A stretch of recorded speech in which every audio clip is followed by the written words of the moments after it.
let's talk about the relationship between the frequency response um, and the transfer function, the system transfer function. The frequency response is used quite often in filter design in particular, and also in communication systems. It can be a little more intuitive than the system transfer function. We can actually graph the frequency response, or at least components of the frequency response. So to talk about the relationship between the frequency response and the system transfer function that we've been working with, let's first talk about the response to a particular input if the input is equal to e to the pt. Okay. In the textbook, he calls this an everlasting exponential. The reason is it's not switched on. There's no u of t part. So the assumption here is that this signal was applied at t equal minus infinity and then continues to the present time and into the future. Using convolution, and you can find the proof of this in the textbook, you can show that the output to this everlasting input is equal to the input times the system transfer function evaluated at p, which is this value that's found in the exponent here. So this is, of course, then a very special type of input. The output is just a multiple of the input when we have an exponential input. Of course, I should point out that if we were dealing with a switched exponential, e to the pt u of t, then the output would be slightly different. In addition to this, it would contain a couple of mode terms. Okay. So just as an example of how we can use this, let's assume we have the following system with transfer function 1 over s plus 2, and we want to find the response to x of t equal to, let's say, e to the minus 3t then. Okay. From the result above, we have quite simply the output is the input times the transfer function evaluated at minus 3. And this would be true for all exponentials. Regardless of what the exponent is here, the output is that same signal times the transfer function evaluated at that exponent. So here, plugging in minus 3 in for s. See, this term in parentheses evaluates to minus 1, and so the output in this particular case for this input, e to the minus 3t, is just minus e to the minus 3t. And trivial to come up with this result, again, for this very special exponential input. You could actually find the same result by convolving the input with the impulse response. For this transfer function, the corresponding impulse response is actually e to the minus 2t u of t. And so again, you could get this same result by convolving this input and this impulse response. Okay.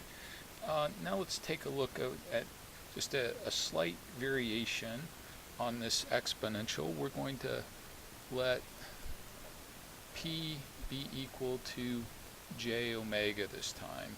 So x of t has the form of e to the j omega t.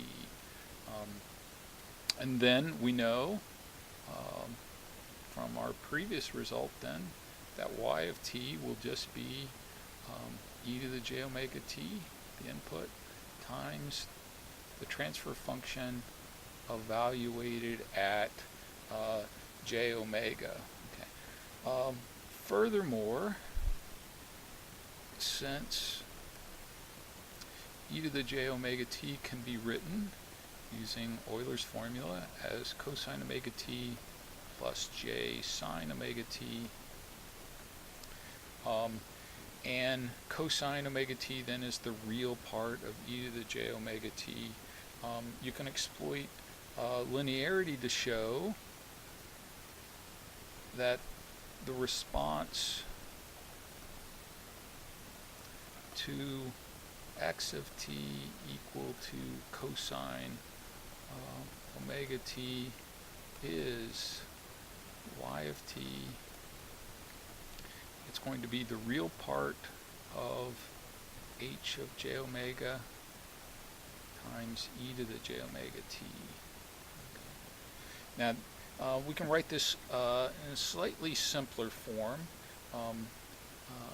If we write hj of omega, okay, this is a complex function of the real variable omega, okay, and we're just evaluating our transfer function just along the imaginary axis and on that complex plane.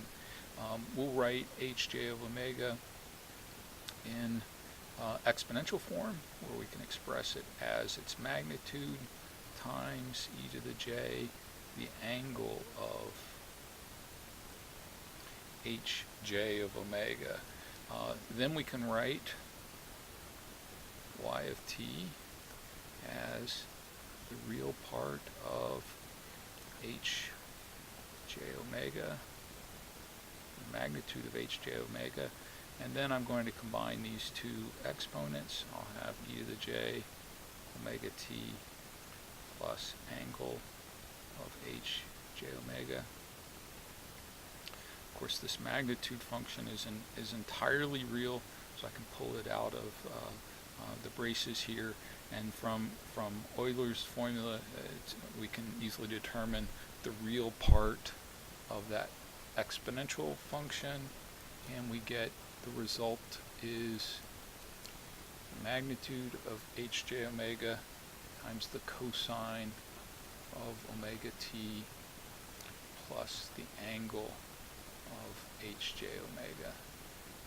Again, this is the response to the input cosine of omega t. Just more generally, if x of t is a cosine omega t plus theta, the corresponding output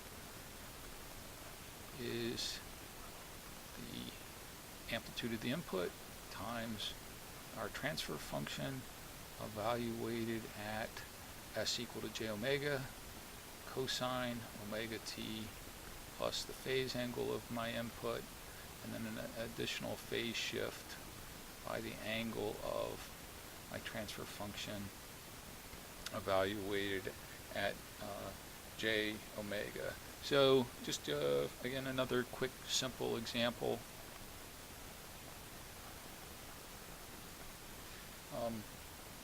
For the same transfer function that I used previously, h of s is 1 over s plus 2. I want to find the response to sinusoidal input, in this case 5 cosine of 2t plus 45 degrees. So continuing on with the work we've just done above, I've got to evaluate h of s at j2. 2 is the frequency of this particular sinusoid in radians per second. So I don't substitute in 2, but make sure to substitute in j2. I'll get 1 over j2 plus 2.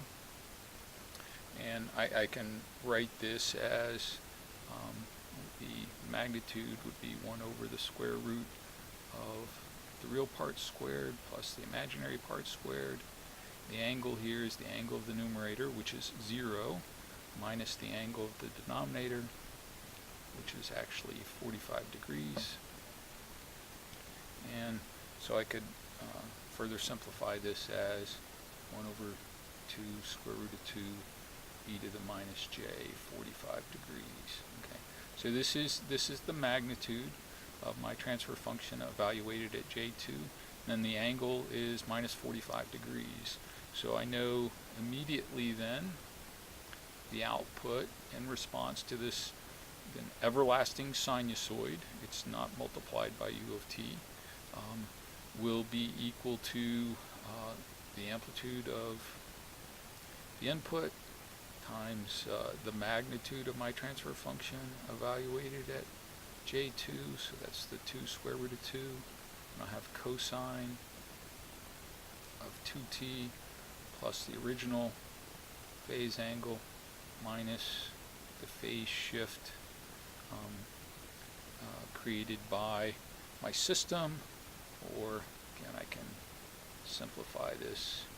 The final result would be 5 2 over the square root of 2 cosine of just 2t would be the output of this system with this transfer function in response to this particular input. Okay. So this hj of omega allows me to find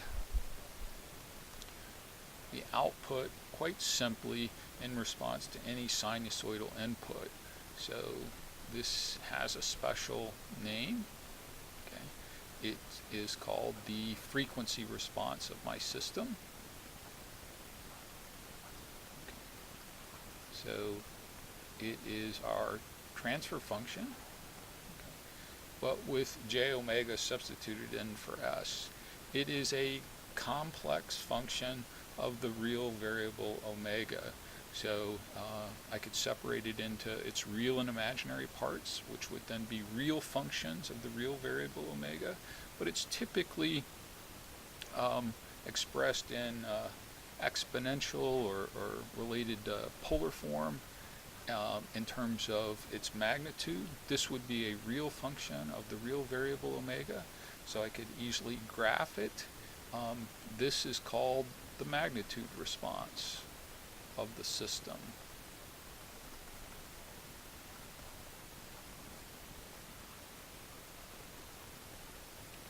And the corresponding angle of my system, angle h of j omega, some books will denote this as just theta of omega, is the phase response of my system.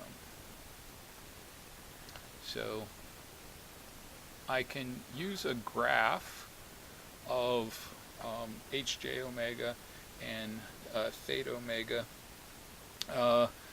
to quite quickly determine the magnitude and the phase at any particular frequency.